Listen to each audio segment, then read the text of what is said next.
Hello my dear students, welcome to digital ventures. अक्सर बच्चे question पूछते रहते हैं वर्ब प्लस आईएनजी के जो फंक्शंस होते हैं वो क्या होते हैं, पार्टिसिपल्स क्या होते हैं, या ये जो प्रेजेंट पार्टिसिपल होता है ये जेरेंड से कैसे डिफ्रेंशिएट होता है। बहुत सारे क्वेश्चंस हैं और एक ही आंसर होगा, वो है ये क्लास। आप इस क्लास को पूरा पढ़ेंगे, आपको पार्टिसिपल्स के बारे में कंफर्म्ड इन्फॉर्मेशन मिलेगी एंड इस क्लास के बाद आपको कभी भी पार्टिसिपल में कोई कन्फ्यूज़न नहीं होगा। हम इस क्लास में डिस्कस करेंगे पार्टिसिपल्स क्या होते हैं, कैसे कैसे पार्टिसिपल्स बनते हैं। हम इस क्लास में डिस्कशन करेंगे पार्टिसिपल्स के एक्टिव फॉर्म्स क्या हो सकती हैं, पैसिव फॉर्म्स क्या हो सकती हैं, एवरीथिंग विल बी डिस्कस्ड। तो अब तक तो समझ आ गया होगा कि क्लास क्यों आपके लिए बहुत ज़्यादा इंपॉर्टेंट होने वाली है। तो टॉपिक है आपका वर्ब एंड कॉन्सेप्ट होने वाला है पार्टिसिपल्स। करते हैं शुरुआत, आ जाइए।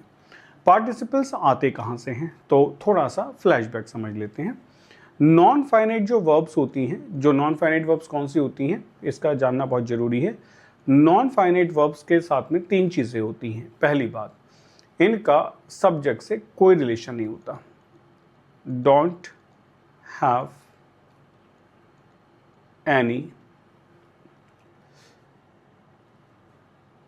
First, don't have any relation with subject. Second, they don't show time, ये टाइम कभी शो नहीं करती हैं। And third, position is not fixed. किसी भी सेंटेंस में इनकी कोई पोजीशन फिक्स नहीं होती है, ठीक है। तो ये होती है आपकी non finite verbs. Non finite verb do not have tense और subject that they correspond to. Like finite verbs they don't have fixed position in a clause. जैसे आप देख सकते हैं ये टूअर यहाँ सब्जेक्ट का काम कर रहा है, वॉकिंग है सब्जेक्ट का काम कर रहा है, ठीक है। माई के बाद में गोइंग आया है जो एक पॉजिटिव केस के बाद में लगा हुआ है। टॉकिंग या एडजेक्टिव के प्लेस पे दिखाई हमें दे रहा है, और स्विमिंग या ऑब्जेक्ट के प्लेस पे दिखाई दे रहा है। तो इसका मतलब नॉन फाइनाइट वर्ब बिल्कुल अलग अलग यूज होती हैं। नॉन फाइनाइट वर्ब जो होती हैं वो तीन होती हैं, पार्टिसिपल, जेरेंड एंड इन्फिनेटिव। तो शुरू करते हैं पार्टिसिपल्स को लेके। आज बच्चे पार्टिसिपल्स पार्टिसिपल्स क्या होते हैं? They are three kinds of participles. Participles बेटा तीन तरीके के होते हैं, present participle, past participle and perfect participle, ठीक है। पार्टिसिपल क्या होती है? पार्टिसिपल एक वर्ब की फॉर्म होती है, ओके। अगर कोई पूछे कि पहले तो हमें यही बता दो पार्टिसिपल्स क्या होते हैं, तो आप बता देना। Participle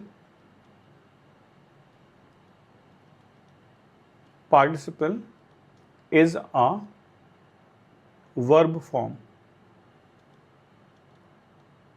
it works as an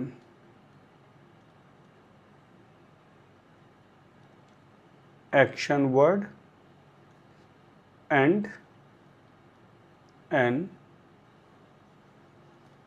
adjective। ये एक्शन वर्ड भी हो सकता है, एडजेक्टिव भी हो सकता है। तो तीन पार्टिसिपल्स होते हैं, present participle, past participle, perfect participle, okay. तो वन बाय वन तीनों को पढ़ना शुरू करते हैं। बात करते हैं पार्टिसिपल्स में प्रेजेंट पार्टिसिपल की। प्रेजेंट पार्टिसिपल हमेशा वर्ब प्लस आईएनजी के साथ लिखा जाता है। कैसे लिखा जाता है? वर्ब प्लस आईएनजी के साथ हमेशा लिखा जाता है। Are used in continuous and perfect continuous tenses में यूज करते हैं and as an adjective describing an action currently taking place. और क्या होता है कि एडजेक्टिव के जैसे भी यूज हो जाता है, ठीक है। तो दो तरीके से यूज होता है। अब कॉन्टिन्यूअस हमें कहाँ समझ आता है? जब हम टेंसेस पढ़ते थे तो हमें ये पता है दो टेंस होते थे। एक तो होता था हमारा कॉन्टिन्यूअस। अब कॉन्टिन्यूअस में तीनों है ना, present continuous, past continuous, perfect continuous, sorry future continuous. और उसके बाद होता था हमारा परफेक्ट कॉन्टिन्यूअस, ठीक है। आप देखो इसके भी तीन होते थे, present perfect continuous, past perfect continuous, future perfect continuous. इनमें हम वर्ब प्लस आईएनजी को as a main verb use करते थे, तो वो हमेशा आपका क्या था? प्रेजेंट पार्टिसिपल था। एक ही रूल क्लियर है, ठीक है। तो present participle functions as a verb, ये वर्ब का काम करता है। जैसे द बर्ड इज सिंगिंग, तो ये क्या होगा? आपका हेल्पिंग वर्ब होगा और ये आपका मेन वर्ब होगा। ये प्रेजेंट कॉन्टिन्यूअस है। और डियर इज रनिंग, ये आपका हेल्पिंग वर्ब होगा और ये आपका मेन वर्ब होगा। ठीक है, पहली बात समझो, जब कोई वर्ब टाइम बताती है वो फाइनाइट वर्ब होती है। ठीक है, और जब कोई वर्ब टाइम नहीं बताती है तब वो नॉन फाइनाइट होती है। नॉन फाइनाइट वर्ब 3 तरीके की होती है, पार्टिसिपल, इन्फिनिटिव और जेरेंट। ठीक है, तो पार्टिसिपल जो होते हैं वो हम पढ़ रहे हैं, तो प्रेजेंट पार्टिसिपल का मतलब होता है वर्ब प्लस आईएनजी। ठीक, अब अगर हम यहाँ देखें हैज बीन रीडिंग, तो जो हैज बीन पूरा का पूरा लिखा गया ये आपका हेल्पिंग वर्ब होगा और रीडिंग आपका मेन वर्ब होगा, प्रेजेंट पार्टिसिपल है। वॉज आपका हेल्पिंग वर्ब होगा, पेंटिंग आपका मेन वर्ब होगा, ये आपका प्रेजेंट पार्टिसिपल है। तो ये बनता है प्रेजेंट पार्टिसिपल। तो प्रेजेंट पार्टिसिपल का यूज आपने पढ़ा वर्ब के जैसे, जो सबसे आसान है। अब हम पढ़ते हैं प्रेजेंट पार्टिसिपल का यूज एडजेक्टिव के जैसे। ठीक है, पार्टिसिपल एडजेक्टिव्स के जैसे भी काम करते हैं, जैसे the singing bird is outside my window. ठीक है, the singing bird is outside my window, bird क्या है, नाउन है। अब ये बताओ बर्ड कैसी है, सिंगिंग, तो सिंगिंग क्या होगा, एडजेक्टिव। अब मैं आपको बताता हूं, आपने कहा a beautiful bird is outside my window, a beautiful bird is outside my window. ठीक है, अब यहां हम देख रहे हैं a beautiful bird is outside my window, is क्या है बेटा, ये वर्ब है। ठीक है, ये सब्जेक्ट होगा पूरा का पूरा। अब इसमें आपने जो बर्ड का, बर्ड तो आपका नाउन है ना, कौन सी बर्ड, व्हाट काइंड ऑफ, तो आपने कहा ये आपका एडजेक्टिव होगा। तो मैं यही आपको बताने की कोशिश कर रहा हूं कि जैसे मैंने पूछा व्हाट काइंड ऑफ बर्ड, तो ब्यूटीफुल आपका एडजेक्टिव हो, ऐसे मैं पूछ रहा हूँ व्हाट काइंड ऑफ बर्ड, तो आपने कहा सिंगिंग बर्ड। सिंगिंग बर्ड जो गाती हुई चिड़िया है। ठीक है, जो गा रही है, गाती हुई चिड़िया है। और running deer is by the lake, तो डियर कैसा है बेटा, ये नाउन है, तो रनिंग, रनिंग क्या होगा, एडजेक्टिव होगा। अब चूंकि एडजेक्टिव किसका काम कर रहा है, वर्ब प्लस आईएनजी से बना है, तो इसको हम कहते हैं, इसको हम पार्टिसिपल एडजेक्टिव कहते हैं। तो मैं आपको बता दूं कि एडजेक्टिव जो है इसको आप लिख लो, ये पार्टिसिपल एडजेक्टिव है। कौन सा एडजेक्टिव है बच्चों, ये इसी को हम पार्टिसिपल एडजेक्टिव भी कहते हैं, पार्टिसिपल एडजेक्टिव होगा। I saw sleeping cat, cat कैसा है बेटा, नाउन है, और स्लीपिंग क्या होगा, एडजेक्टिव होगा। ठीक है, अब सुनो, यहाँ एक बड़ा ट्रिकी सा क्वेश्चन बनता है, वो मैं आपको समझा देता हूँ कैसे होगा। अब मैंने सेंटेंस लिखा I have running shoes, I have running shoes, मानो ये सेंटेंस है। ठीक है, आई हैव रनिंग शूज में मैंने पूछा शूज क्या है, नाउन है, तो रनिंग क्या होगा, ये रनिंग क्या है। ठीक है, अब बच्चे कहते हैं शूज कैसे है, रनिंग, तो इसको बता देते हैं एडजेक्टिव। ठीक है, जैसे आप इसको एडजेक्टिव बनाएंगे सेंटेंस गलत हो जाएगा। ये कैसे गलत हो गया, ये समझेंगे। अब आप कहेंगे सर अभी भी तो आप बता रहे थे सही होगा, यहाँ गलत कर दिया। ठीक है, सुनो, 2 चीजें लिखेंगे और दोनों से सेंटेंस को समझेंगे बहुत प्यार से। आई सॉ अ रनिंग डॉग। ठीक है, और दूसरा सेंटेंस कहता है आई हैव रनिंग शूज। अब इन दोनों सेंटेंस को आप ऐसे समझो भाई, आई सॉ अ रनिंग डॉग और आई हैव रनिंग शूज। ठीक है, इसमें आई हैव रहेगा, अभी आई हैव भी है पूरा, आई हैव रनिंग शूज। ठीक है, अब मैंने देखा आई सॉ अ रनिंग डॉग, तो डॉग क्या है, noun, what kind of dog, running, तो रनिंग क्या होगा, एडजेक्टिव होगा, इसकी क्वालिटी हो सकती है। अगर मैं कहता हूं आई हैव रनिंग शूज, तो शूज क्या, नाउन। अब मैं कह रहा हूं what kind of shoes, running, तो बेटा रनिंग करते हुए जूते, यानी कि मेरे पास ऐसे जूते हैं जो रनिंग करते हैं, या आप ये कह रहे हो ऐसे जूते जिनको पहन के मैं रनिंग करता हूं, तो समझ गए। तो इसका मतलब ये हुआ कि जो शूज है ना, ये इसकी क्वालिटी नहीं है, ये इनका क्या है, पर्पज है। ये इनका क्या है बेटा, पर्पज है। तो जब ये पर्पज होगा तो जो रनिंग शूज होगा ये क्या बन जाएगा, ये बेटा कंपाउंड नाउन बन जाएगा, याद रखना। ठीक है, तो अगर आप चाहें तो डॉग से पूछ सकते हो व्हाट काइंड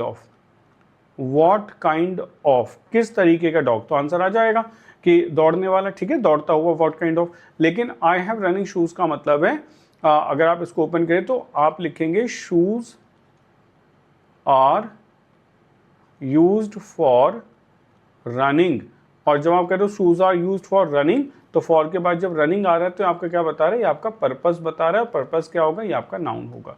तो ये छोटी सी बात याद रखनी है कि कभी भी अगर आपको ऐसा सेंटेंस दिखाई दे जिसमें आईएनजी के साथ कोई नाउन लिखा गया हो, तो अगर वो व्हाट काइंड ऑफ का आंसर देता है तभी वो एडजेक्टिव होगा, अदरवाइज वो खुद भी नाउन हो सकता है। जैसे रनिंग शूज है, अगर आप ये बताओ, आप ये लिख दें स्लीपिंग पिल्स, आपने सुना होगा स्लीपिंग पिल्स।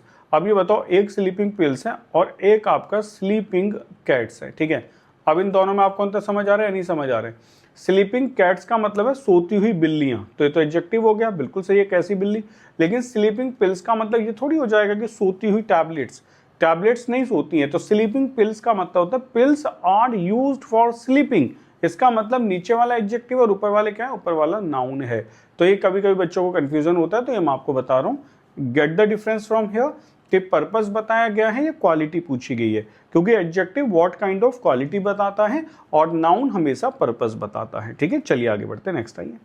इसके बाद आता है बच्चों आपका पास्ट पार्टिसिपल। ठीक है, अभी जो पास्ट पार्टिसिपल होते हैं किससे बना हुआ है, ये बना हुआ है वर्ब की थर्ड फॉर्म से। क्लियर है, वर्ब की कौन सी फॉर्म से, थर्ड फॉर्म से। ठीक है, हमेशा देखना वर्ब की जो फर्स्ट फॉर्म होती है ऐसे लिखा जाता है, मानो बेस वर्ब होगा। ठीक है, उसके बाद वर्ब की सेकंड फॉर्म होगी जिसको पास्ट कहा जाता है, पास्ट टेंस। ठीक है, फिर वर्ब की थर्ड फॉर्म होती है, हमेशा देखेंगे इसके साथ लिखा जाता है पास्ट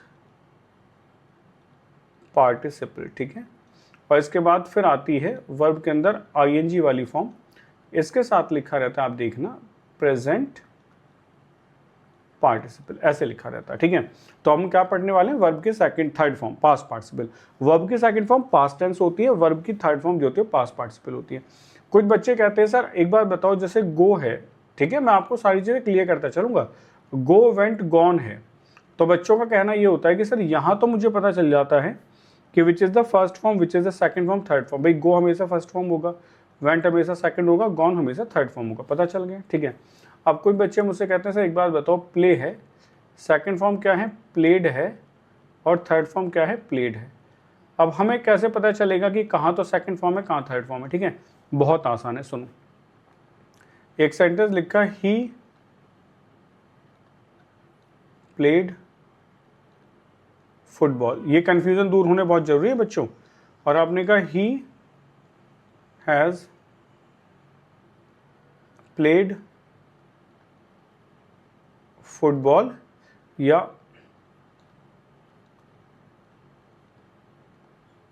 फुटबॉल हैज बीन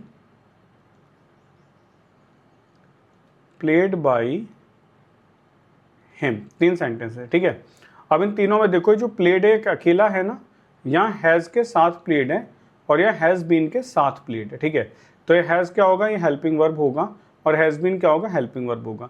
तो जब भी हेल्पिंग वर्ब के साथ लिखा जाएगा तो ये मेन वर्ब होगा और ये मेन वर्ब होगा, और ये हमेशा वर्ब की कौन सी फॉर्म होगा, ये हमेशा वर्ब की थर्ड फॉर्म होगा, और ये हमेशा वर्ब की थर्ड फॉर्म होगा।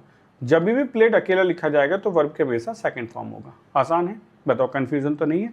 अगर आपको ट्रिक समझ आ जाए तो कोई कंफ्यूजन नहीं है। भाई वर्ब के सेकंड फॉर्म कब होगा, जब अकेला लिखा जाएगा, तो हमेशा वर्ब की सेकंड फॉर्म होगा। ठीक है, आज तो हमने कहा past participle and active voice में अगर मैं कहता हूं तो I have lost my watch, मैंने एक्टिव पैसिव दोनों इसलिए लिखा है क्योंकि वर्ब की थर्ड फॉर्म का यूज एक्टिव वॉइस में भी होता है और वर्ब की थर्ड फॉर्म का यूज पैसिव वॉइस में भी होता है। तो I have lost my watch, have क्या होगा, ये हेल्पिंग वर्ब होगा, लॉस्ट क्या होगा, ये मेन वर्ब होगा, इसी को आप पास्ट पार्टिसिपल कह रहे हो।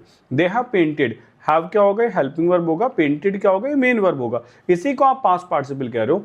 एंड वी हैड क्लीन्ड, ये आपका हेल्पिंग वर्ब होगा और ये आपका मेन वर्ब होगा, इसी को आप पास्ट पार्टिसिपल कह रहे हो। ठीक है, क्लियर है। अब past participle in passive voice, passive voice क्या होगा, भाई कोई भी पैसिव वॉइस बनाओ, कोई भी passive voice, all the passive voice, चाहे किससे बन जाए। आपने कहा a letter can be written, मान लेते हैं मैंने मॉडल ऑक्सिलरी से बना दिया। ठीक है, तो ये कैन भी यहाँ हेल्पिंग वर्ब होगा मॉडल्स का। ठीक है, और रिटन क्या होगा, मेन वर्ब होगा। तो मैं ये कहना चाह रहा हूँ it should be passive voice whether with the help of any verb, any helping verb, और with the help of modal auxiliaries, वो हमेशा वर्ब की थर्ड फॉर्म होगी, और थर्ड फॉर्म होगी तो पास्ट पार्टिसिपल होगा। अब जैसे हैज बीन यहाँ लिखा गया, ये पूरा का पूरा हैज बीन क्या होगा, ये हेल्पिंग वर्ब होगा, और ये जो रिटन आप लिख रहे हो इसी को आप मेन वर्ब कहोगे, यही पास्ट पार्टिसिपल है। यहाँ जो वॉज लिखा गया ये हेल्पिंग वर्ब है, और ये जो वर्ब की थर्ड फॉर्म लिखी है ना ये वाली, ये मेन वर्ब है, यही पास्ट पार्टिसिपल है। यहाँ आपने कहा इज बीइंग, ये इज बीइंग आपका पूरा हेल्पिंग वर्ब होगा और फिल्टर्ड आपका मेन वर्ब होगा, और ये जो मेन वर्ब है यही आपका पास्ट पार्टिसिपल है। तो एक्टिव वॉइस के ऐसे कोई भी आप सेंटेंस लिखें जिसमें वर्ब की थर्ड फॉर्म आती है वो पास्ट पार्टिसिपल होगा। जितने भी पैसिव वॉइस है इंग्लिश के सारे वर्ब की थर्ड फॉर्म यानी कि पास्ट पार्टिसिपल से ही पैसिव वॉइस बनाई जाती हैं। ठीक है, नेक्स्ट आइए। नेक्स्ट, ये इसका सबसे इंपॉर्टेंट यूज होता है कि पास्ट पार्टिसिपल एडजेक्टिव का भी काम करता है। Is used in perfect tenses passive voice as an adjective, ये एडजेक्टिव का भी काम करता है। कैसे, देखो, I saw some faded flowers, तो फ्लावर्स क्या है बेटा, नाउन है, और फ्लावर्स कैसे हैं, फेडेड। फेडेड क्या होगा, एडजेक्टिव। तो आप फ्लावर्स से पूछ रहे हो ना what kind of flowers you saw, बताओ व्हाट काइंड ऑफ आंसर क्या होगा, faded. She found a forgotten island, island क्या होगा, नाउन, कॉज कैसा आइलैंड बेटा, व्हाट काइंड ऑफ फॉरगेटन, जिसे भूला जा चुका है। They towed the damaged car, car क्या नाउन, कैसी कार है, डैमेज्ड, तो डैमेज्ड क्या होगा, एडवर्ब हो, एडजेक्टिव होगा, सॉरी ठीक है, डैमेज क्या होगा, एडजेक्टिव होगा, ये क्या होगा, पास्ट पार्टिसिपल होगा। इसका मतलब हमें यह समझ आया कि वर्ब की थर्ड फॉर्म जब किसी नाउन की क्वालिटी बताती है तो एडजेक्टिव कहलाता है, और इसको भी हम क्या कहते हैं, इसको भी हम पार्टिसिपल एडजेक्टिव ही कहते हैं। कौन सा एडजेक्टिव कहते हैं बेटा, पार्टिसिपल एडजेक्टिव, यानी कि प्रेजेंट पार्टिसिपल को भी हम पार्टिसिपल एडजेक्टिव कहते हैं और इसको भी हम पास्ट पार्टिसिपल को भी पार्टिसिपल एडजेक्टिव कहते हैं जब ये किसी नाउन की क्वालिटी बता रहा होता है, जब ये एडजेक्टिव का काम कर रहा होता है, ठीक है, जब ये एडजेक्टिव का काम कर रहा होता है तो उसको हम पार्टिसिपल एडजेक्टिव्स कहते हैं। नेक्स्ट बात करते हैं। पास्ट पार्टिसिपल जो होता है वर्ब की थर्ड फॉर्म होता है, ये इसमें यूज होता है if past participle function as an adjective use ED और EN form of the verb. ये बहुत अच्छा क्वेश्चन बनता है यहाँ पे, ये मैं आपको बताता हूँ कैसे। देखिए पहले आपको ये समझना है, जैसे हमने वर्ब की फॉर्म्स लिखे तो हमने कहा वर्ब होती है सिंक, सेकेंड फॉर्म होती है SUN के संक, SAN के सैंक, और थर्ड फॉर्म होती है SUN के संक, ठीक है। आगे यार सिंक सैंक संक होगा। ऐसे देखो एक वर्ड होता है LEARN लर्न, सेकेंड फॉर्म होती है LEARNT लर्न, और थर्ड फॉर्म होती है LEARNT लर्न, ठीक है। अब यहां से हम समझते हैं, तो आपने कहा I saw a sink, sank, sunk boat. मानो ये सेंटेंस आपको दिया जाए आई सॉ सिंक सैंक या संक बोट में से क्या होगा, तो आप देखेंगे सिंक जो होता है वर्ब की फर्स्ट फॉर्म होता है, आंसर नहीं होगा। सैंक वर्ब की सेकंड फॉर्म में टाइम बताते हैं, आंसर नहीं होगा। संक होगा, लेकिन देखो संक जो वर्ब की थर्ड फॉर्म है उसमें ना तो कोई ईडी लगा है और ना ही कोई ईएन लगा है, तो ये याद रखना कि पार्टिसिपल की कौन सी वाली फॉर्म, एडजेक्टिव वाली फॉर्म तभी बना सकते हैं जब ईडी या ईएन लगा होगा। तो करेक्ट आंसर क्या होगा, करेक्ट आंसर होगा SUNKEN संकेन, ठीक है, ये हो गया। अच्छा अगर आप इसको ऐसे लिखें अ boat, a boat has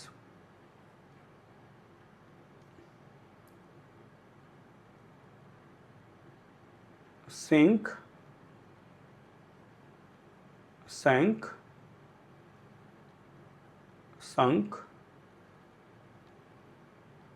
sunken। A boat has sink, sank, sunk या sunken, क्या आंसर होगा। तो अब आप कह सकते हो कि आ बोट हैज सिंक नहीं होगा, हैज के बाद वर्ब की थर्ड फॉर्म होती है, सैंक नहीं होगा, संक होगा। अब संकन भी नहीं आ सकता, तो ये याद रखना कि ये तो वर्ब की थर्ड फॉर्म है, ठीक है, लेकिन ये भी वर्ब की थर्ड फॉर्म है, लेकिन ये फॉर्म सिर्फ एक ही फंक्शन करेगी, वो होगा एडजेक्टिव का। क्लियर है, ये बहुत इंपॉर्टेंट क्वेश्चन है, बेस को नोट कर लेना कि वर्ब की जो थर्ड फॉर्म होती है वो एडजेक्टिव का काम तो करती है, लेकिन वर्ब की थर्ड फॉर्म जब एडजेक्टिव का काम करती है तो उसके बाद में ईडी ईएन या डी लगा होना चाहिए। तो I saw a learned man सही होगा, okay, I saw learned man in the meeting, ठीक है, ये सेम ही है।